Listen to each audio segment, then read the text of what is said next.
This is what the Ukrainian army is calling a barn tank. It's a bizarre-looking Russian battlefield vehicle captured by Kiev's forces, and it seems to highlight how troops are trying to adapt to the constant threat of drone attacks. The vehicle, built from a ramshackle rusted T-62 tank, was modified to have a boxy metal shell as its exterior, a cage at its rear, and electronic warfare devices attached to it. That's according to soldiers who spoke to Reuters after it was captured this week. Its canopy appeared to be built to protect against drones, particularly cheaply produced first-person view ones. Those are strapped with ammunition and flown to their target by a pilot watching a screen. Dmytro is a Ukrainian soldier.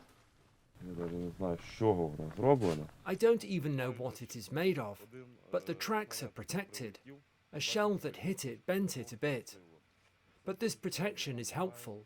It prevents shells from going under and it protects the tracks. It does give the crew an advantage for a certain short period of time.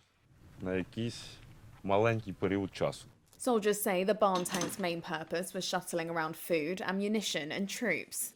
Dmytro added that getting in and out of the vehicle, carrying equipment through its tiny hatch, was difficult, and that visibility was very limited and the stench inside overwhelming. Aerial drone footage shot by the Ukrainian military and published on June 17th showed the tank being captured in a wooded area along with a Russian crew.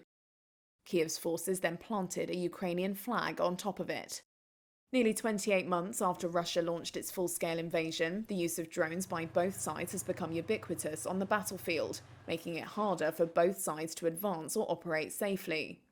The Ukrainians say the vehicle was captured near Klishchivka, a village gripped by months of fighting near the Russian-occupied city of Bakhmut.